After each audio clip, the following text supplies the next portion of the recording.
¿Sabías que en el mundo existen 75 millones de jóvenes desempleados y que el empleo informal y temporal está extendido en nuestra generación? ¿Y también sabías que es esta falta de oportunidades lo que ha generado malestar, conflictividad social y violencia entre miles de jóvenes en México y en el mundo? En esta emisión de Espacio Joven conversaremos con Pablo Romo, quien nos platicará de qué manera esa inconformidad social ha movilizado a nuestra generación y cómo podemos generar la paz.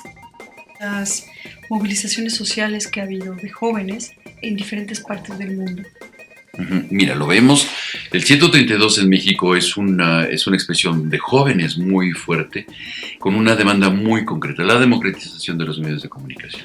Pero lo estamos viendo nosotros con los indignados en España, con las manifestaciones de mayores libertades sociales en el mundo, digamos, del norte de África.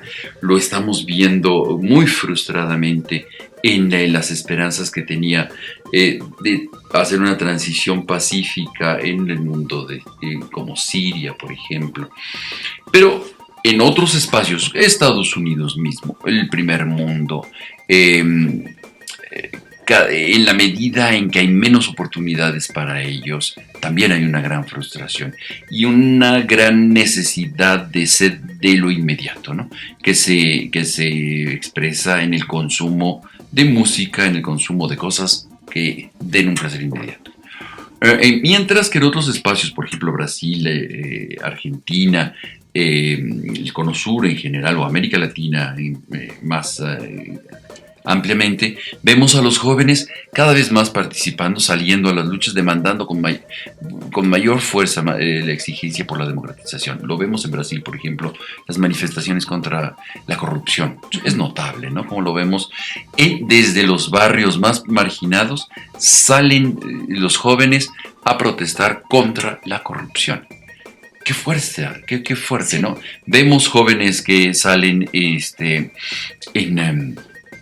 de una manera bastante constructiva, en lo mismo en Argentina, con esta situación de los piqueteros o los jóvenes que están saliendo a defender a los pueblos indios, el mismo México, ¿no? Las manifestaciones que se van articulando en redes mucho más amplias a nivel global de demandas muy puntuales que a todos concierne. La participación tanto de los jóvenes en los movimientos sociales que están en conflicto es cada vez más alta, no solamente por las cuestiones de demografía, sino también por cuestiones de carácter de conciencia social. La participación es muy fuerte y en muy diversos ámbitos. Por ejemplo, en el mundo del campesino, obrero, estudiantil sobre todo, se va viendo cómo la participación de los jóvenes es muy fuerte, muy activa y quizá a veces un poco inconstante en cuanto a dar un seguimiento mucho más a largo plazo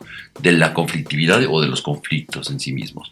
Son sus demandas muy puntuales, son su agenda muy vertiginosa, muy rápida y con expresiones novedosas. ¿Qué cambios ha habido con el uso de las redes sociales en cuanto al conflicto social? Yo creo que la conflictividad social tiene un instrumento muy novedoso para expresarse, que son las redes sociales, ¿no?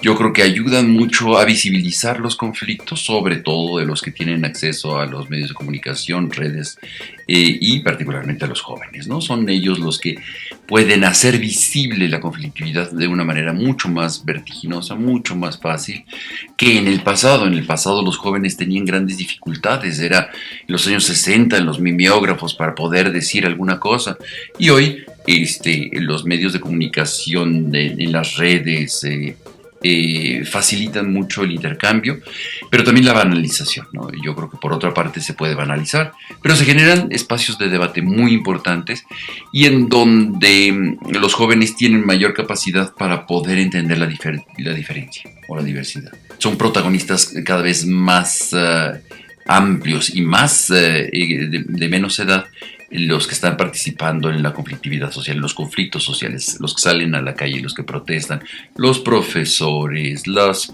jóvenes que se llaman a sí mismos anarcos, los jóvenes del 132, los jóvenes estudiantes que están. Cada vez el protagonismo de los jóvenes y cada vez de menor edad son los que están participando, no solamente en las redes, no solamente desde el screen, sino también en la calle. Salen, se organizan, hacen expresiones de sus demandas muy creativas, muchísimo más creativas que en el pasado. Cada vez hay menos espacios para los jóvenes y por eso tú lo ves y lo has visto en los últimos años, las estadísticas lo demuestran. Los jóvenes que participan como sicarios o en las estructuras de violencia del crimen organizado crece, se multiplica porque no tienen otros espacios no han tenido otros espacios para poder trabajar, expresarse, estudiar, ver futuro, ¿no? El futuro es muy inmediato el que está presentando. Hay que hablar de la violencia en México, hay que hablar de lo que ha generado esta ansia de lo inmediato. Y lo hemos visto en la guerra de Calderón, que no acaba de terminar y que continúa ahora, con miles de muertos. No podemos nosotros en este país dejar de hablar de los muertos que ha causado la guerra y la violencia.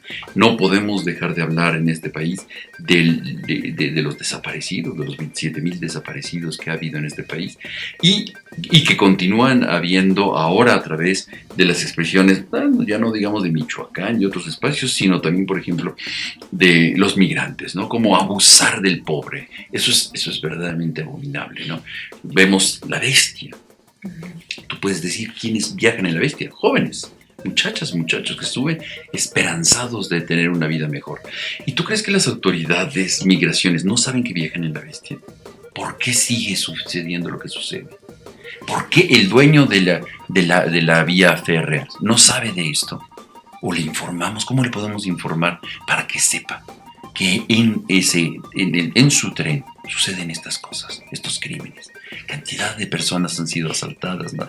Han sido violadas, son extorsionadas, han tenido decenas de accidentes porque las personas son arrolladas por el tren. Fingimos no ver las cosas. Cuando fingimos no ver las cosas, cuando vivimos en una situación de solamente para mis propios intereses y no estar viendo lo de los demás, en esa misma medida nosotros generamos violencia. La violencia y la situación de grados altos de conflictividad son producto de frustración social, sobre todo frente a la insatisfacción de las necesidades más básicas. Entonces, ¿cómo prevenir? Lo previenes cuando puedes dar estos satisfactores de una manera mucho más rápida, mucho más veloz. Educación, vivienda, salud, espacios libres, tanto de deporte como de internet, acceso para todos, capacidad para poder intercambiar, transporte, libertad de expresión, etc. Y la habilidad de las autoridades es la capacidad para poder transformar a veces expresiones violentas en mesas de diálogo, mesas de discusión, mesas de negociación. Entonces, Pablo, ¿tú considerarías que para alcanzar esta paz tiene que pasar el conflicto social y el diálogo? La paz es una expresión que se va haciendo poco a poco. Es, como dice Gandhi, un camino, ¿no? No es una situación estanca o estable o estabilizada. En algún momento dado vamos a llegar el día 21 de noviembre, mañana, a la paz. No, la paz se va haciendo día con día y se va construyendo a través de la capacidad que se tiene de escucha, de negociación, de diálogo, de discusión y de incorporación de las propuestas de la diversidad. Esto va siendo la paz, y la paz requiere de una expresión necesaria de justicia, de igualdad entre los actores que están participando. La violencia, porque a veces consideramos que la paz es cuando está la calle tranquila, y no es cierto. La paz es cuando haya posibilidades para todos de educación, vivienda, salud, economía, todas estas cosas que son indispensables para todos, no para unos cuantos, no para las minorías, para todos. Eso es la posibilidad de construir una auténtica paz, con justicia, con dignidad, con las raíces bien profundas en la sociedad. De lo contrario es una paz de los sepulcros, es una paz hipócrita o es una paz de un status quo, de un poder que mantiene en silencio o silenciados a los que no tienen capacidad para decir las cosas. Cuando tienen capacidad y posibilidades para expresarse, para decir lo que piensan, para ser escuchados y para transformar eso que piensan, eso que dicen, eso que hacen en expresiones concretas que se van transformando en instancias, espacios, no solamente instituciones, ¿no? Porque los jóvenes a veces no quieren necesariamente las instituciones, pero digamos espacios para poder ser como son o la capacidad para expresarse como ellos quieren, ¿no? Entonces, sea cultural, sea deportivo, sea político, sea de intercambio social, etcétera. Agradecemos a Pablo Romo, fundador del Observatorio de la Conflictividad Social. Mi nombre es Montserrat Bonilla y los espero la próxima semana, aquí, en Espacio Joven, su espacio.